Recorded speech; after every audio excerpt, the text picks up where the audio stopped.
Hello, hello. Priscilla Dracarico coming into you live. Welcome on in to my space. Welcome on in to this live where I'm going to talk to you about rejection sensitivity in your business as a healer, as a coach, as a mentor, and how that shows up in your day-to-day, how that could affect your impact on the world, your mission, your capacity to show up on social media. So we're going to dive right into this today. So if you are someone that is brand new to my world, make sure you say hi, pop in a hello, because it is so nice to be able to welcome you into my community. If you are someone that watches me quite a bit, make sure you say hi. It is so nice to connect with you.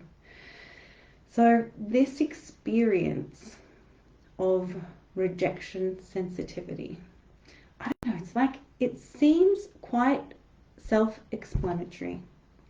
But when it comes down to how it can affect our business, like when I first heard the word, I was like, I don't know if I feel like a connection with it.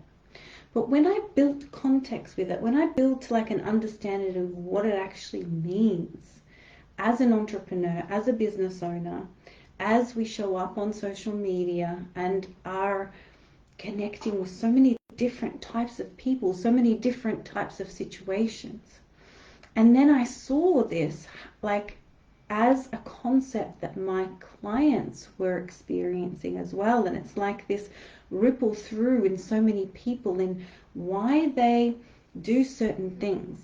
Like, for example, if you have found yourself people pleasing, if you found yourself withdrawing from social media, if you have found yourselves walking on eggshells with your clients or with the things that you say on social media, worrying that you might be too much, worrying that you might step on toes, or worrying that you might get someone to like say something and you're gonna snap, or like you're gonna lose it, you're gonna like crack the shits or something along those lines. And it's like these are the things that happen day to day to so many of us that own a business. And it doesn't have to be like a full-on rejection.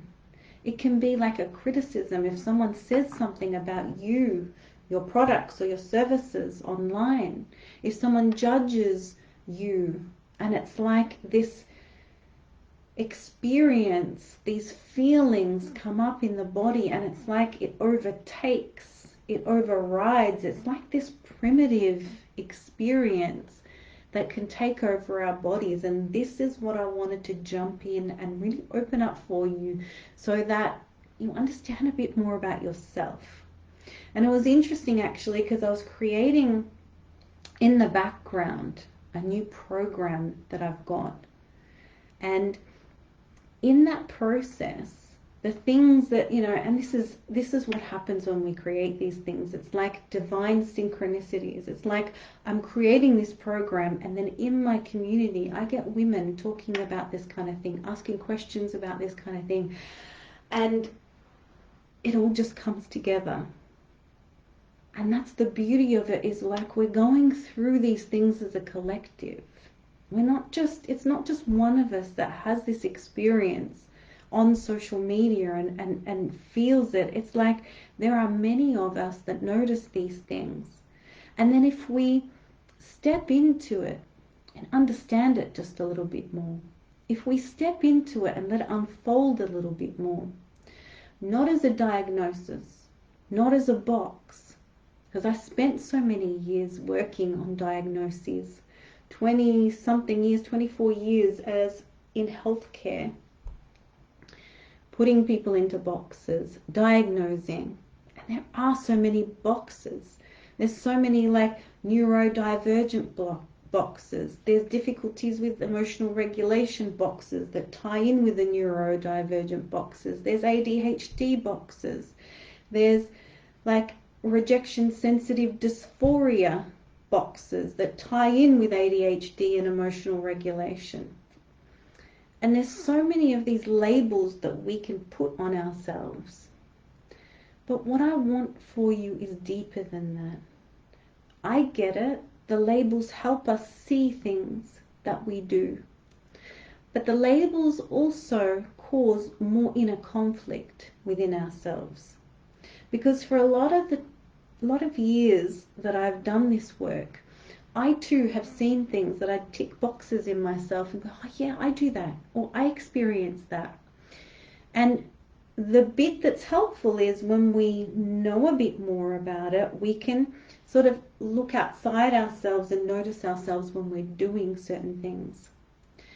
But the part of us that notices and logically knows that we may be having some sort of reaction to something, some sort of like recoil to an unexpected event, something that we were just shocked by.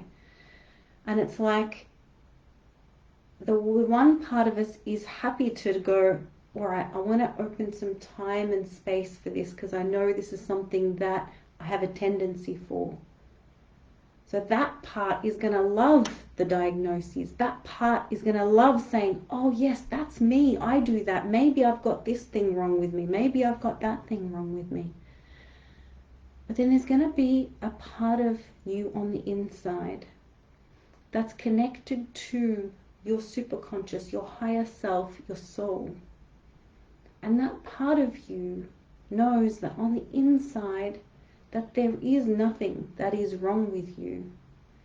And then these diagnoses clash with the feeling that, you know, you are whole on the inside.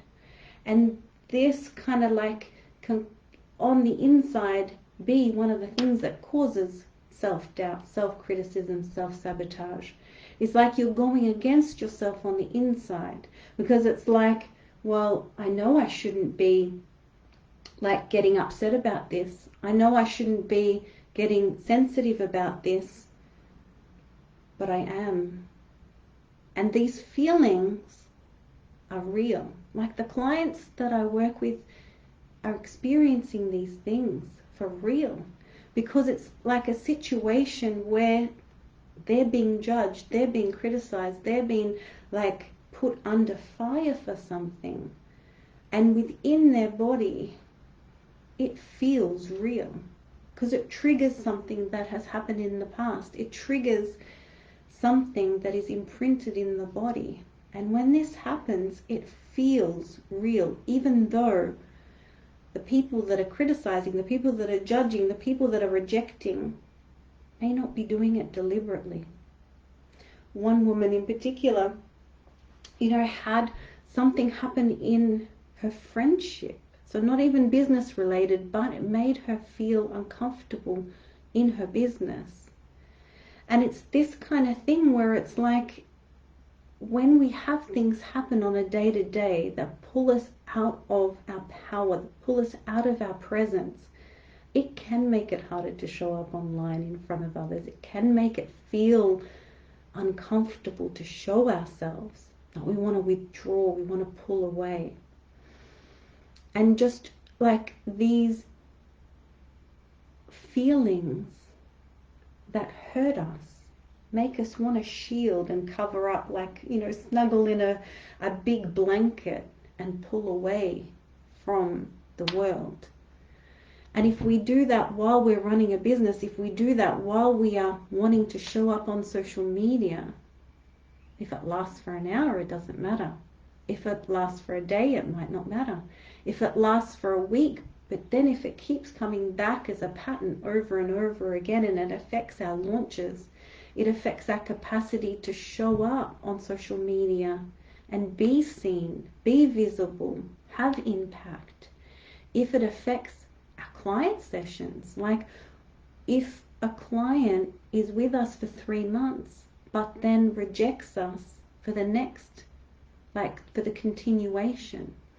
And it's these kind of like feelings that set us off, that make us feel uncomfortable, that have us connected to this need to, this want to, this desire to, but in a way where it's so strong, in a way where it's so like we must have it, otherwise it means something.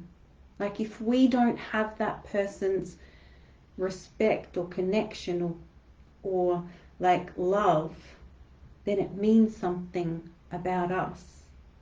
And that meaning we make about it, when it's, what we perceive feels as if it's really bigger than what it is. And that's that sensitivity when what we're feeling is different to what someone else perceives it. And I think that, this is quite an interesting topic, because when we talk about our feelings, when we talk about what is going on the inside, it's so deep and personal to us and our experience.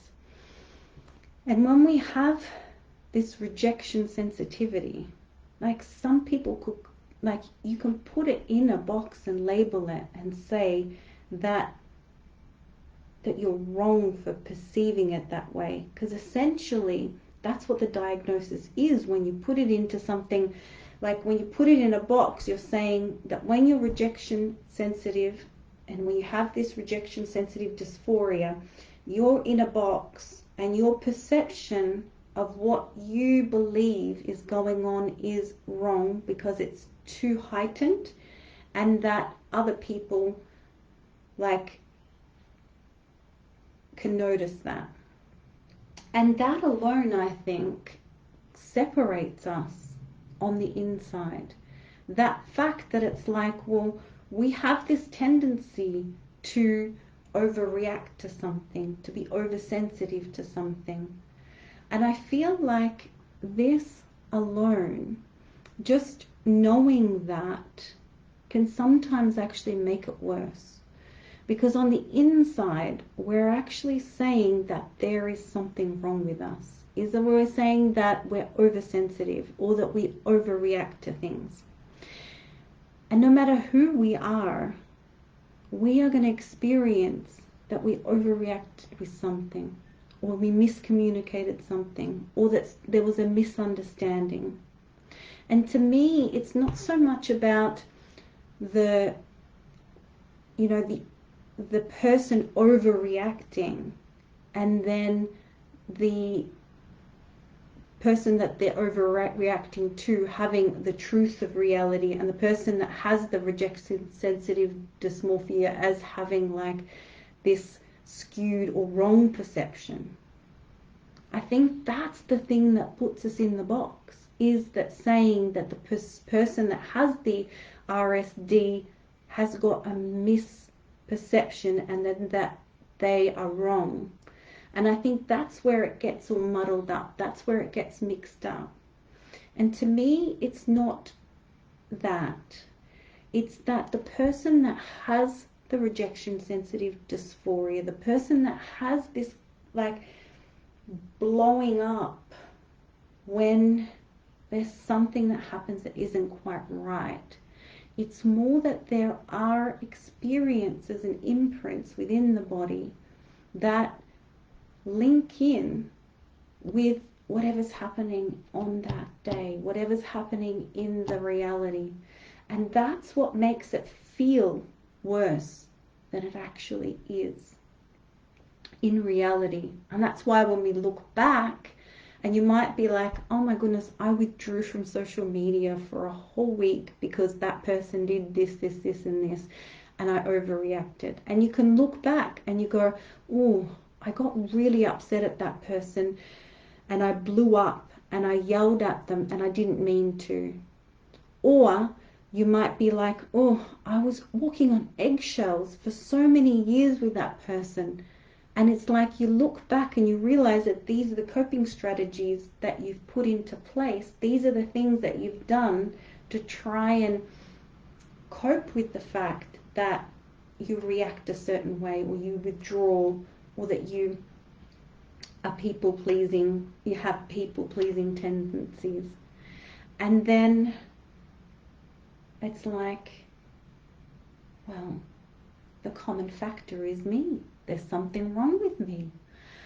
And that's the bit, that's the realization that makes it hard. that point where you're like, maybe I need to fix myself. Maybe there's something wrong with me. And I just wanted to jump on, and I just wanted to let you know, if you experience any of these things, that we get to shift these things from the inside. One, by opening our understanding, yes, but two, by being able to open these imprints, these meanings that we've put on it. Because that's the key, right? The reason that we get this heightened sensitivity is not because there's something wrong with us. It's because we have imprints within our body that trigger or label the meaning of what someone's saying. And that the reason that the other person doesn't see it as a big thing is because their meaning doesn't equal your meaning. Your meaning's heightened. Your meaning has got something linked with it that means danger. Your meaning has got something linked with it that it's like, I must either get away, people please, freeze, or fight.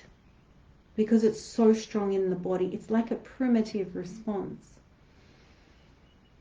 But their meaning is not the same. And so that's where the misalignment is. It's not that one person has something wrong with them. It's that one person has got such deep associations with something that the other person doesn't have those with that particular thing. And you'll see more and more that there'll be certain groups of people that have like a sensitivity to one particular topic, but then not to another topic. And I think in general, when you have lots and lots of topics that bring up this rejection sensitivity, then there's something going on in the nervous system, an emotional regulation experience that makes it harder to tap in to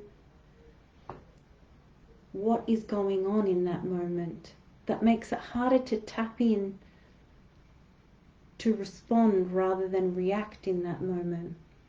And these are the things that I love working on, like opening up these facets, these skills, these portals, these gateways in the body, because they begin from a very young age.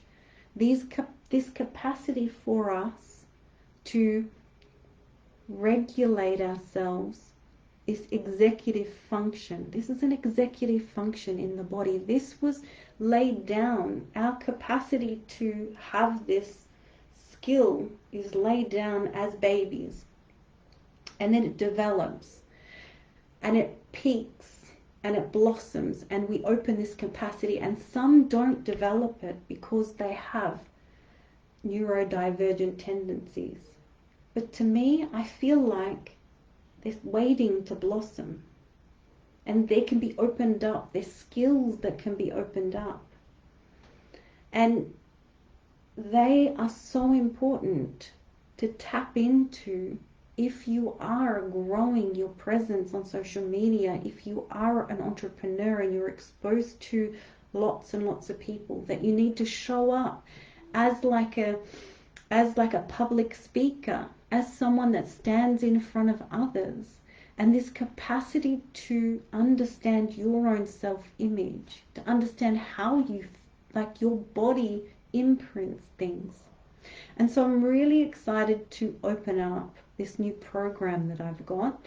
And it's like, I've hinted a little bit on my last live on what's coming. It's a mastermind. So I'm going to hint a little bit more today. And it's called Expose. And it's going to be such a beautiful experience for those of you that run an online business, for us to jump in together and really open up, really expose the things that pull us back from showing up in our true authenticity in our business, in our true form, in our true essence in our business. So as you know, this opens up more and more, then I will share more and more with you. But it's on a pre-launch pricing at the moment for $500 555. Oh my goodness, it's 555 at the moment. So this is something that is going to be an experience for those of you that are interested in opening up your impact and really diving into the things that pull you back from doing that. If you have this experience of like people setting you off when you're rejected, people setting you off when they judge you or when they criticize you, or even if you get set off when you're in social settings, like places where there are lots of people, I'm really excited to open this up with you. So make sure you DM me and then we can see if you're a fit for the program. And I've got to fly, I've got to go pick up my son, but I wish you all an awesome day, night, wherever you are, and I will see you soon.